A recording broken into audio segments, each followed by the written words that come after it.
বিশ্ববাসী শোনো দিয়া মন, মহাভারত কাব্যের কথা করিব বর্ণন। নমস্কার, দ্য রিপোর্টে আপনাদের স্বাগত। সম্পূর্ণ মহাভারতের কাহিনী পটচিত্রের মাধ্যমে ফুটিয়ে তুলে রীতিমতো তাক লাগিয়ে দিয়েছেন পূর্ব মেদিনীপুরের চণ্ডীপুরের চিত্রকর দম্পতি। পটচিত্র নামটা শুনেই হয়তো দর্শক বন্ধুদের মধ্যে অনেকেই সময়ের সারণী বেয়ে পুরনো দিনে চলে গিয়েছেন। আসলে পটচিত্র হলো বাংলার অতি প্রাচীন এক লোকশিল্প। ওই যে কথায় আছে না, পুরনো চাল ভাতে বাড়ে, তেমনি পুরনো দিনের লোকশিল্প এবার বাংলা বা দেশের গণ্ডি ছাড়িয়ে বিশ্বের দরবারে আরও সমৃদ্ধ হতে চলেছে। সৌজন্যে পূর্ব মেদিনীপুরের আবেদ চিত্রকর ও তার যোগ্য সহধর্মিণী সায়রা চিত্রকর। চিত্রকর দম্পতি সহ মোট 5 শিল্পীর নিখুঁত তুলির টানে পটচিত্রে ফুটে উঠেছে আস্ত মহাভারতের কাহিনী। আর সমগ্র মহাভারতের কাহিনী পটচিত্রের মাধ্যমে ফুটিয়ে তুলতে শিল্পীদের সময় লেগেছে প্রায় 1 বছর 3 মাস। তবে শুধু পটচিত্র সৃষ্টি করেই ক্ষান্ত থাকেননি চিত্রকর দম্পতি। নিজেদের আঁকা ছবির বিষয়বস্তু নিয়ে গানও বেঁধেছেন তারা। আর এই অসামান্য সৃষ্টির স্রষ্টাদের কাছ থেকেই সেই গানের দুকলি শুনে নিন। মহাভারতের কথা অমৃত সমান, শুনে যত বিশ্ববাসী না ধরে পরাণ। 60,000 শ্লোক বলে ব্যাসদেব মুনি, শুনিয়া বুঝিয়া লেখে গণেশের লেখনী।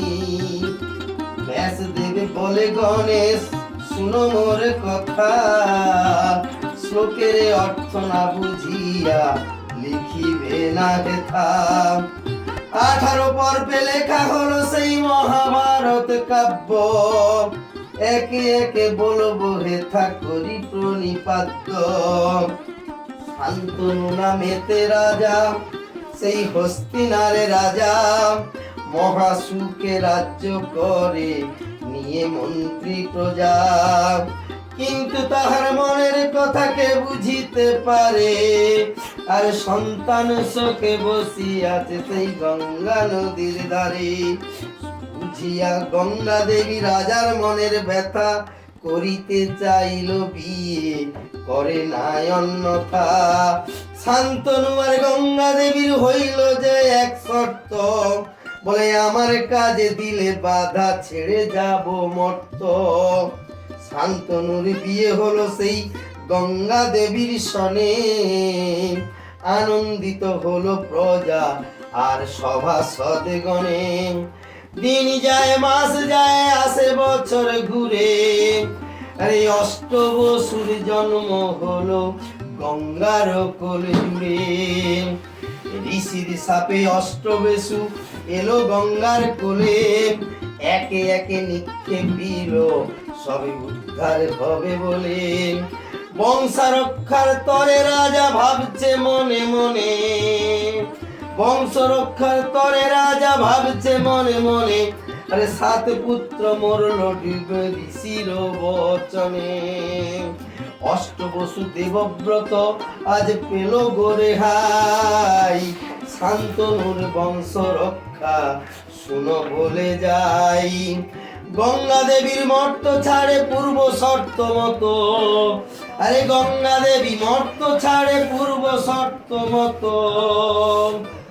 আর সঙ্গে নয়ে যায় তার সেই পুত্র দেবব্রত।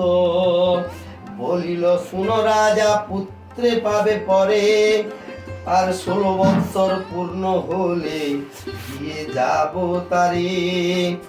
অষ্টবক্র মুনির সাপে, অষ্টবক্র মুনির সাপে এসেছিলাম মর্ত, তোমারও ঘরণী ছিলাম করে যে এই শর্ত। সামোচন হলাম আমি তোমারও কারণে, স্বর্গে ফিরে যাব আমি এবার ঋষির বচনে। দেখতে দেখতে কেটে গেল বছর 15-16, শুভক্ষণে স্বর্গ হতে। শুধু এ রাজ্যে নয়, জাতীয় স্তরে এবং আন্তর্জাতিক ক্ষেত্রেও পটচিত্রের জন্য পুরস্কৃত হয়েছেন এই আবেদ চিত্রকর। কিভাবে এলো তার এই অভিনব পটচিত্র তৈরির ভাবনা, শুনবো তার মুখ থেকেই। সেই সঙ্গে সম্পূর্ণ মহাভারতের কাহিনী সম্বলিত এই পটচিত্র বিশ্ব দরবারে বন্দিত হবে বলেও আশা তার। মহাভারতের বিভিন্ন টুকরো টুকরো কাহিনীগুলোকে নিয়ে এক একটি পটচিত্র তৈরি করেছে, যেমন দাতাকর্ণ, অর্জুনের লক্ষ্যভেদ, ভীষ্মের সরসজ্জা বা দ্রৌপদীর বস্ত্রহরণ, দ্রৌপদীর স্বয়ম্বর সভা, এই ধরনের ছোট ছোট টুকরো টুকরো কাহিনীগুলোকে নিয়ে আমরা পটচিত্র করেছি বা আমাদের পূর্বপুরুষরাও করেছে। কিন্তু আমার মাথায় এক ক্রিয়েটিভ চিন্তাভাবনা থেকে আজকে সম্পূর্ণ মহাভারতের যে পটচিত্র আমরা তৈরি করেছি, সেই সম্পূর্ণ মহাভারত তৈরি করতে আমাদের সময় লেগেছে প্রায় 1 বছর 3 মাস। এই 1 বছর 3 মাসে আমরা 5 জন শিল্পী মিলে এই সম্পূর্ণ মহাভারতটি তৈরি করেছি। আন্তর্জাতিক গবেষক সম্মানীয় চিত্তরঞ্জন মাইতি মহোদয় এই পটকে আন্তর্জাতিক স্তরে নিয়ে যাওয়ার জন্য বিভিন্ন রকম গবেষণামূলক কাজ করছেন এবং তিনি ব্যক্ত করেছেন যে ভারতবর্ষ কেন বিশ্বের মাঝে এমন দীর্ঘতম পট আজও পর্যন্ত তিনি দেখেন। তাই বিশ্ব দরবারে বন্দিত হতে চলেছে আমাদের তৈরি সম্পূর্ণ মহাভারত। বাংলার অতি প্রাচীন শিল্প যেন এভাবেই আরও সমৃদ্ধ হয়, সেই কামনাই রইল আমাদেরও। পূর্ব মেদিনীপুর থেকে মদন মাইতির রিপোর্ট, দ্য রিপোর্ট। আরও বিভিন্ন খবরের আপডেট জানতে হলে দ্য রিপোর্ট চ্যানেলটিকে সাবস্ক্রাইব করতে ভুলবেন না, কারণ আপনাদের একটা সাবস্ক্রিপশন আমাদের কাছে অত্যন্ত মূল্যবান। জয় হিন্দ।